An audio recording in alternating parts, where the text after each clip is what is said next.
I'm Christina Boswell. I'm Professor of Politics at the University of Edinburgh and I specialise on EU immigration and asylum policy. So, Christina, migration has been one of the central issues in the referendum campaign. Why has that been the case? Well, migration is one of the major issues of concern to many people in the UK. In fact, Ipsos Mori polls suggest that for 44% of the population, it's the number one, the salient concern that they have. Now, this concern has become particularly noticeable in relation to rising numbers of immigrants coming to the UK. And in 2010, David Cameron set a target of reducing net migration from the hundreds of thousands to the tens of thousands. And that has become a huge focus of public debate and media attention. So every 3 months we get these new statistics saying what the net migration figures are. And they have depicted a rise in net migration, and we're at an all-time peak of 303,000 net migrants coming to the UK every year. So obviously that's now become the focus of public attention and concern. Now, the Leave campaign has been very quick to mobilise these concerns and has sought to make migration and concerns about EU immigration in particular really the key focus of their campaign at the moment. And arguably that's because, as some people say, they've in quotes lost the economic argument, so they're now turning to an argument that they feel that they can win and that taps into voters' concerns about immigration. Different studies have tried to measure the effect of EU immigrants in the UK. How accurate are these studies? Well, it really depends. I mean, studies tend to measure two things. One is the labour market effects of immigration, which means how immigration affects salaries and how it affects the employment of so-called native workers. So does it displace or does it complement native workers in the labour market? Now, those studies are quite tricky because it's very difficult to measure and to isolate the effects of immigration on the labour market. And most studies then have to rely on studying incidents where there's been a huge influx of immigrants in a particular area, and then one can discern what the effects might be on salaries and on employment in those areas. But that's quite a rare occurrence. Of the studies that exist, they all tend to agree the case that the impacts, if any, are relatively negligible. Okay, so there might be a very small impact in certain sectors where there's a concentration of immigrants, for example, in certain low-skilled sectors where immigrants tend to be concentrated, but they're very, very small impacts. Now, the second type of study looks at the fiscal impacts of immigration. So that's really looking at how much tax do immigrants pay and how much do they take out of the public purse in terms of use of public services.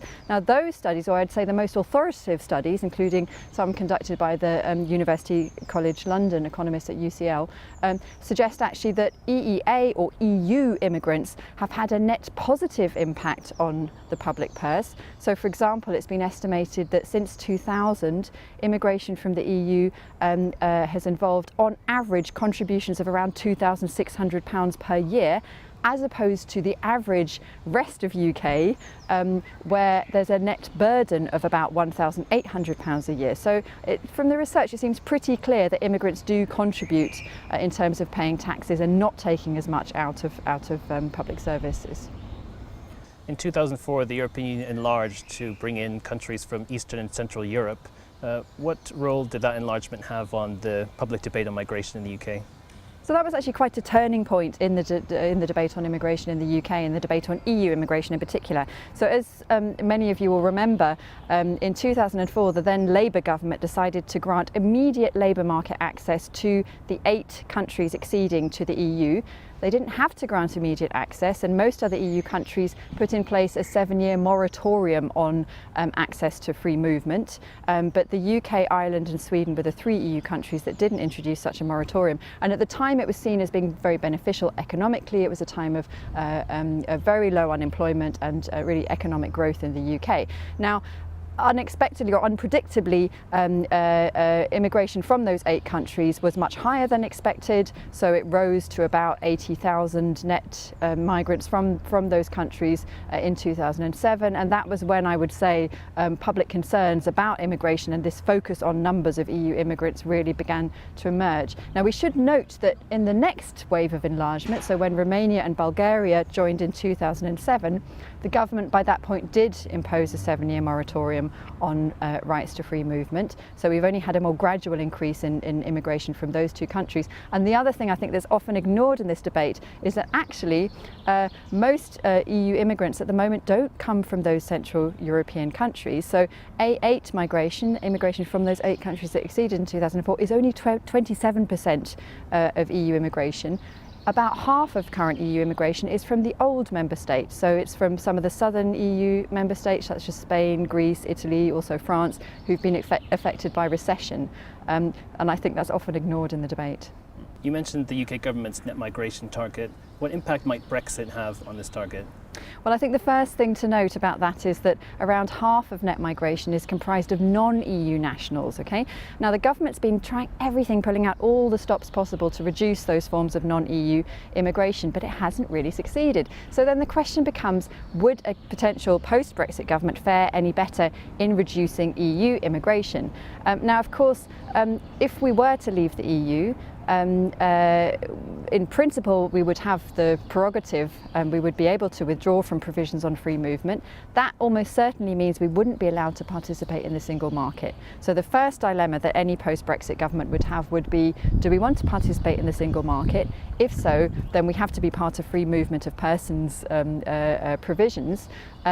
Let's assume that a post-Brexit government says, well, we do want to withdraw from the single market because it's so important for us to control EU immigration. In principle, that government could impose a constraint or even a total ban on EU immigration, but then the economy would face quite acute shortages, especially across many low-skilled professions where EU immigrants are currently taking up jobs that can't be filled by British nationals. So I think this is, again, a missing dimension of the debate is what kind of pressure would emerge from businesses affected by such a stop on immigration, and how would the UK government respond to that, given it's been unable to reduce non-EU immigration despite its best efforts because of business pressure? Would it be any better in reducing EU immigration, even if it were formally entitled to do so? How has the migration situation in the Mediterranean impacted on the UK's migration debate? Well, the Mediterranean situation actually raises quite different issues from those raised by free movement provisions, but the two are often conflated in current debates. So the migrant crisis raises issues for the UK in terms of, first of all, its asylum policy. So how does it treat and process applications of refugees who apply for asylum in the UK? And secondly, how does it deal with irregular migration from those countries where migrants are emanating, those who are currently seeking asylum in the EU? Now, both of those issues, how the UK deals with its asylum policy and how it deals with irregular entry, are not constrained in any way by current EU provisions. Okay, so the UK is party to several directives on asylum, but they don't substantively influence the UK's autonomy or leeway in asylum policy. And in fact, arguably, the UK has benefited from EU cooperation to address trafficking and irregular migration, and it's opted into a number of measures and just unilaterally decided to opt into a number of measures to help combat trafficking, for example through naval patrols in the Mediterranean or through being part of various databases which allow EU member states to circulate, share information about irregular migrants.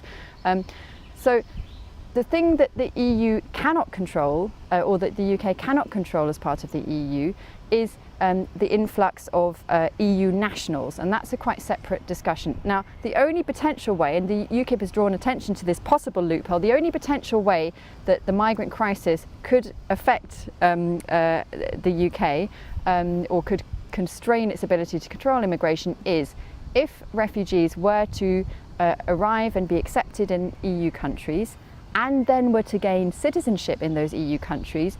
Once they have EU citizenship, then they would be entitled to move to the UK. But let's just take an example. Say you're a Syrian refugee, you've been granted asylum in Germany. It will take you around 8 years to gain citizenship in Germany. You will have to demonstrate knowledge of the German language. So the idea that you would then, having integrated into German society, acquired German language, lived there for 8 years with your family, that you would then decide to move to the UK after that initial phase is rather unlikely. And also, you know, let's take into account that delayed, that kind of 8-year transition period. So the idea that migrants who are reaching the EU at the moment could somehow then be swiftly entitled to move to the UK is really actually very misleading. Christina, thank you.